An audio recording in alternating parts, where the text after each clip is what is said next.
Now there is a 8th question from miscellaneous exercise. Chapter है vectors. In this case we need to show that the points are collinear. 3 points हैं A, B, C. हम पहले ये prove करेंगे कि ये points collinear है, उसके बाद हम फाइंड करेंगे ratio in which B divides AC. ठीक है, तो एक तो है कि जो हम वैसे क्लास 11 में जो हमने 3D वाला टॉपिक पढ़ा था वो कॉन्सेप्ट अप्लाई करके भी हम प्रूव कर सकते हैं कि ये पॉइंट्स कोलिनियर हैं और रेशियो फाइंड आउट कर सकते हैं. वेक्टर्स के कॉन्सेप्ट को यूज़ करके भी ये सब प्रूव किया जा सकता है. अच्छा, जो क्लास 11 में पढ़ा था पहले वो बता दें. हम इसमें 3 डिस्टेंसेस फाइंड आउट करेंगे, ए बी, बी सी और ए सी. फिर इन तीनों डिस्टेंसेस में से किन्हीं दो को मिला के तीसरे के इक्वल आ जाएगा, तो हम कहेंगे 3 पॉइंट्स कोलिनियर हैं, क्योंकि दो की लेंथ मिला के तीसरे की लेंथ बनेगी ना. जैसे मान लो पॉइंट्स ऐसे हैं ए बी सी, तो मान लीजिए ए बी आपके पास आया, मैं वैसे ही कह रहा हूँ रफली. लेट अस से ए बी की लेंथ है 2, बी सी है 3 और टोटल ए सी है 5. तो ये तो तभी पॉसिबल है अगर ए बी सी तीनों एक लाइन पे लाई करेंगे. फिर उसके बाद हम इसमें रेशियो लेट करेंगे कि रेशियो 1, और फिर ऐसे सेक्शन फार्मूला लगा के हम बी के कोऑर्डिनेट्स फाइंड आउट करेंगे. जो कोऑर्डिनेट्स हम फाइंड आउट करेंगे इन टर्म्स ऑफ के, उन कोऑर्डिनेट्स को गिवन कोऑर्डिनेट्स के साथ कंपेयर करेंगे, वहाँ से के की वैल्यू आ जाएगी, that will be the ratio. तो ये तो मेथड होगा जो हमने क्लास 11 में पढ़ा था 3D में. अब वेक्टर की हेल्प से इसको कैसे सॉल्व करना है उसके बारे में सुन लेते हैं. तो जो हमें 3 कोऑर्डिनेट्स गिवन है ए बी सी के, 3 पॉइंट्स के कोऑर्डिनेट्स हैं, वो बेसिकली उनके पोजीशन वेक्टर्स हैं.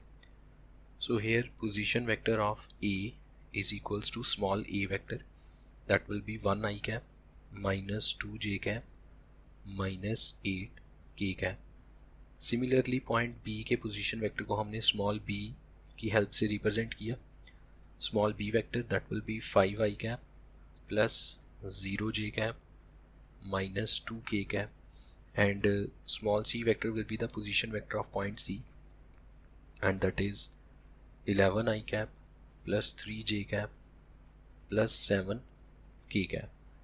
Now we need to find A B vector, और एक हम फाइंड आउट करेंगे बी सी वेक्टर.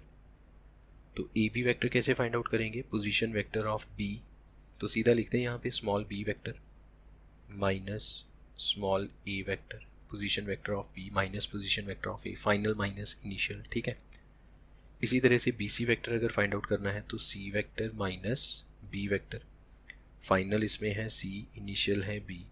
अब ज़रा इनको माइनस कर लेते हैं, बी में से ए को माइनस करेंगे तो वैल्यूज़ आपके सामने हैं. बी वेक्टर में से ए वेक्टर माइनस करो, कॉरस्पॉन्डिंग कंपोनेंट्स. 5i में से i माइनस किया तो बाकी रह गया 4i, then 0 minus minus plus 2 j cap, then minus 2k minus minus 8 plus 6 k cap. Next c minus b, 11 minus 5 will be 6i cap, then 3 में से 0 तो वो तो 3 रह गया, and 7 minus minus 2 that will be 9k cap. अब दो vectors collinear या पैरेलल कैसे होते हैं? जब उनके कॉरस्पॉन्डिंग कंपोनेंट्स की रेशियो सेम आए. तो यहाँ पे अब हम क्या करेंगे, ए बी के कंपोनेंट्स की रेशियो बी सी के कंपोनेंट्स के साथ सॉल्व करेंगे. सो 4/6, 2/3 और 6/9, क्या ये तीनों इक्वल हैं? 4/6 को अगर कट करेंगे तो ये बनेगा 2/3. सेकेंड रेशो वैसे ही 2/3 है, आई कैप की आई कैप से, जे कैप की जे कैप से और के कैप की के कैप से. फिर यहाँ पे 3 के टेबल से कट किया तो फिर ये बना 2/3, तो ये भी इक्वल है.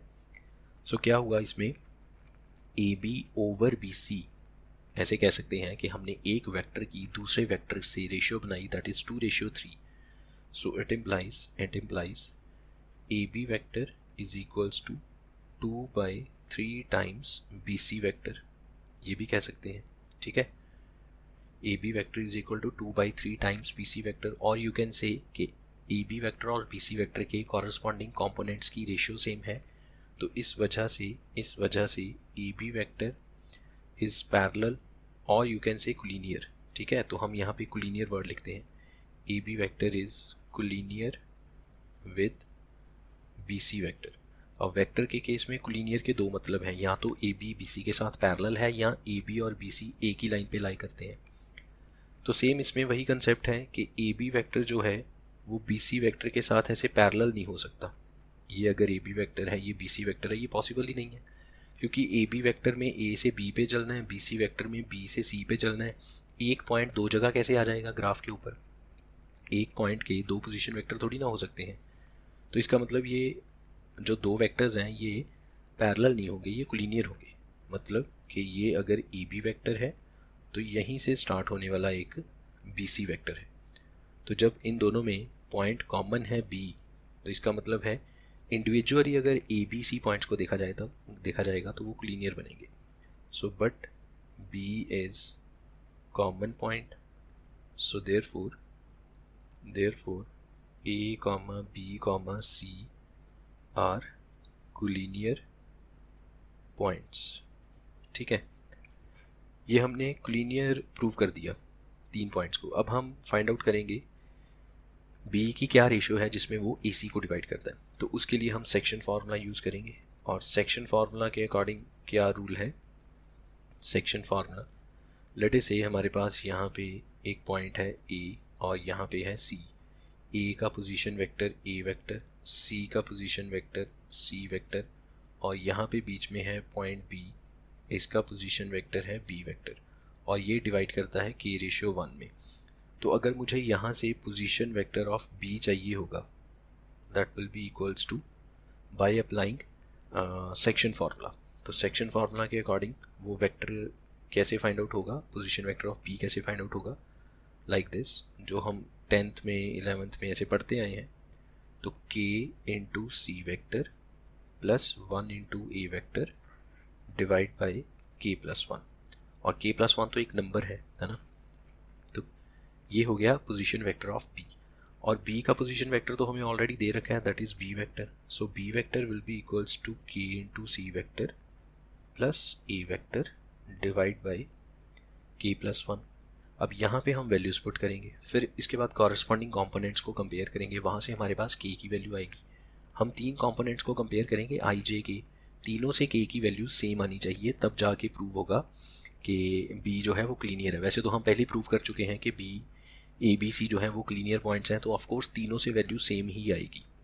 तो यहाँ पे वैल्यूज पुट करें ज़रा। बी वेक्टर की वैल्यू है 5i plus 0j minus 2k, 5i cap plus 0j cap minus 2k cap is equals to k into C vector की value 11 plus 3 plus 7k, 11i cap plus 3j cap plus 7k cap plus A vector क्या है, i minus 2j minus 8k, i cap minus 2j cap minus 8k cap divide by k plus 1। ठीक है, so this will be 5i cap plus 0j cap minus 2k cap is equal to, अब मैं यहाँ पे क्या करूँगा, एक तो आई जे के वाले कंपोनेंट्स को क्लब करूँगा, दूसरा जो k प्लस 1 है वो स्प्लिट कर दूंगा। मतलब आई कंपोनेंट के नीचे भी k प्लस 1, जे और k के नीचे भी k प्लस 1। अच्छा, ये जो k है इसको k कैप के साथ मिक्स मत कर लेना, ये तो वैसे ही हमने रेशियो लेट करी है k रेशियो 1, आप लैम्डा रेशियो 1 से करोगे तो भी चलेगा, तो जो k की जगह लैम्डा आ जाएगा बस।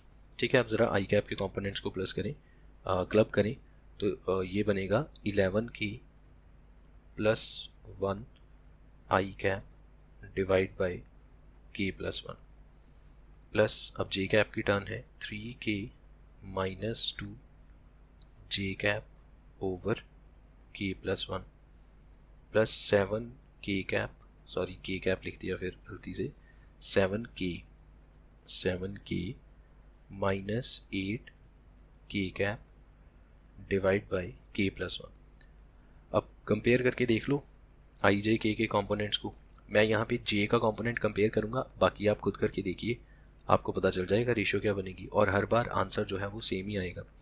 तो on comparing you will get 5 is equals to 11k plus 1 over k plus 1। Then j component से क्या आएगा, 0 is equals to 3k minus 2 over k plus 1, और k कैप के कंपोनेंट से आएगा minus 2 is equals to 7k minus 8 over k+1। अब आप तीनों इक्वेशंस को सॉल्व करेंगे तो तीनों में आंसर सेम ही आएगा। इसमें से मैं जे वाला सॉल्व कर देता हूँ, वो ईजी है, 0 से क्रॉस मल्टीप्लाई करना। बाकी भी ईजी है, कोई मुश्किल नहीं है, बट 0 से सॉल्व करना थोड़ा जल्दी हो जाएगा। बाकी जो है वो आप चेक कर लेना, आंसर हमेशा 2/3 आएगा।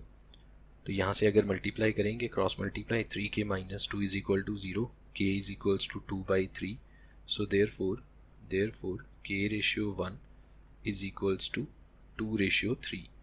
दैट मीन्स जो B पॉइंट है, that divides AB in 2/3 internally. क्यों? क्योंकि रेशियो पॉजिटिव आई। अगर रेशियो ये नेगेटिव आ जाती, ये जो आंसर है अगर नेगेटिव आता, तो हम कहते कि B डिवाइड्स AC, जो भी रेशियो आती उसके साथ वर्ड लिखते एक्सटर्नली। ठीक है।